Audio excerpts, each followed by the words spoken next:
À l'ouest, Trump, et à l'est, Poutine, avec ses déclarations très menaçantes en quelque sorte de la part des Russes. Lavrov, particulièrement centré sur la France, puisque la France prend en quelque sorte la tête du mouvement de résistance à la Russie, et en particulier dans le soutien à Zelensky qui sera demain à Paris. Écoutez le ministre des Affaires étrangères de la Russie. Quelqu'un a dit qu'il était nécessaire d'humilier Poutine. Il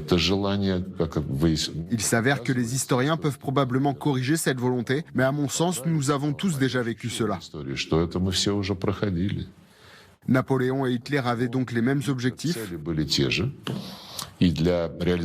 Et pour atteindre ces objectifs, Napoléon et Hitler ont conquis toute l'Europe.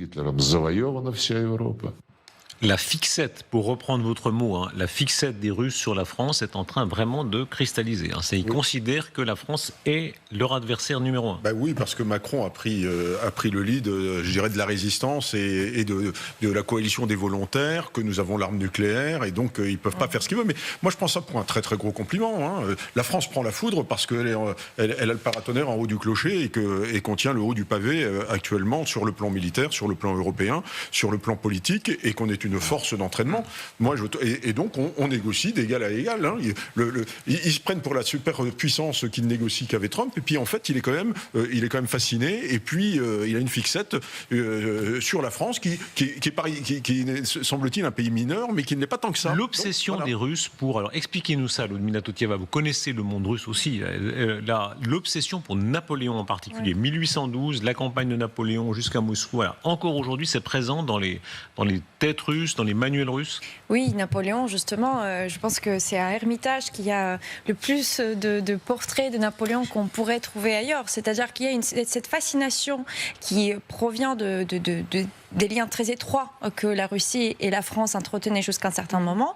Et il y a quand même la fascination des mêmes idées, c'est-à-dire des idées d'agrandir son territoire, envahir, aller plus loin. Je pense qu'il y a cette fascination d'un homme fort, tout simplement. Un homme fort qui est capable d'aller et d'entraîner justement tout un peuple derrière soi. Maintenant, ce que vient de dire Lavrov, c'était encore une fois une autre manière d'approcher la question de guerre, et c'est pas la première fois qu'on entend comme Hitler, comme par exemple Napoléon, parce qu'il chaque fois il fait le revers du médaille.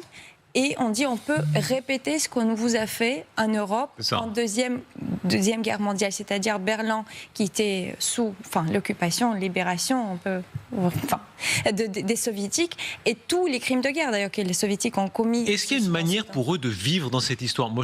Tout le monde a été frappé dans les discussions entre Emmanuel Macron et Vladimir Poutine.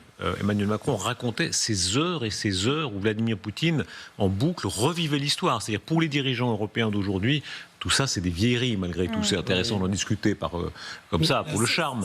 Mais plus personne... La tension entre Poutine et Macron vient largement du fait que Macron, au début de la guerre, a été très proche de Poutine, a continué à lui parler pendant très longtemps. Donc la déception est à la mesure de cette proximité ancienne. Et puis c'est le premier à dire, s'il y a des négociations de paix, il y aura des troupes au sol peut-être. Et il vient de répéter, il y a quelques jours, qu'il y aurait des troupes au sol et que ça ne regardait pas Poutine. Ça, c'est une phrase, paraît-il, qui au Kremlin a fait très très mal. S'il y a des troupes au sol, ça ne regarde pas Poutine, parce que l'Ukraine est un pays indépendant qui fait ce qu'il veut. Mais l'obsession historique, le fait que pour Poutine, le souvenir de Napoléon, pour nous, c'est de l'histoire, point. Oui, c'est de l'histoire. Pour eux, pas tout à fait. C'est-à-dire, c'est présent quand même. C'est-à-dire qu'on convoque l'histoire quand on n'a rien d'autre à faire, en fait, véritablement. Mais souvenez, Lavrov, au début de la guerre, il disait que Poutine n'avait que 3 conseillers. C'était Ivan le Terrible, comment il s'appelle Pierre le Grand. Et puis Catherine II.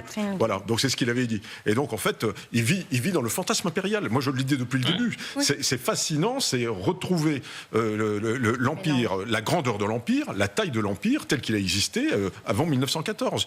Là, on est véritablement complètement dedans. Là, on ne fait pas ce que convoquer l'histoire. En général, on la révise et également, et on la manipule parce qu'on est dans de la propagande russe classique, et c'est exactement ce que fait Lavrov, qui sait absolument parfaitement faire et qui fait à destination de l'Occident.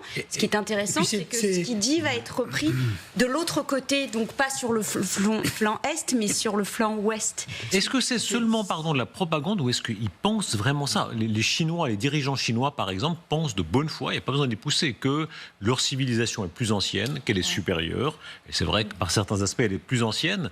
Et en réalité, ils vivent dans l'histoire. Le narratif russe du début de la guerre sur la métaphore entre Zelensky et les nazis a cessé de fonctionner, semble-t-il. Ouais. Et donc, maintenant, on va chercher Napoléon, et s'il le faut, on remontera encore plus dans l'histoire, parce que finalement, c'est ce qui fascine Poutine, puisque c'est la seule façon de justifier ce qu'il est en train de faire. Je crois qu'il y a paradoxalement un complexe d'infériorité des Russes, en fait. Et c'est un sentiment de ne pas être traités comme ils le méritent, et en tout cas comme ils l'étaient au temps de leur splendeur. Et ces deux souvenirs sont particulièrement glorieux pour eux.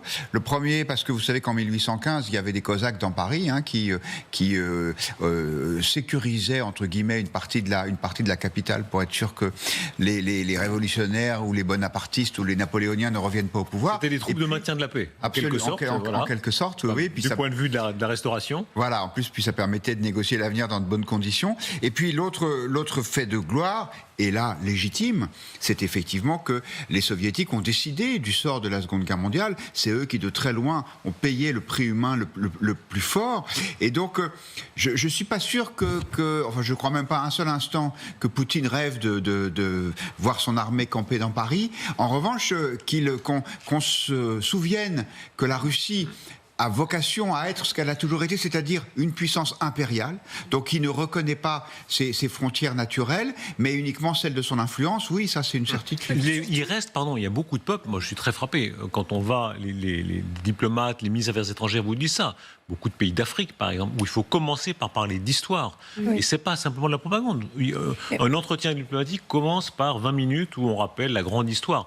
Généralement, vos amis anglais, par exemple, ils vont plus vite aux affaires et aux faits et aux chiffres. Mais surtout, ce qui est à l'esprit de Vladimir Poutine, c'est le résultat de la guerre froide. Il faut quand même pas l'oublier, c'est plus proche de nous, mais c'est extrêmement structurant dans la carte mentale et de Vladimir Poutine et de Donald Trump. Et là, on a deux dirigeants qui pratiquent le révisionnisme historique sur cette période qui est très structurante.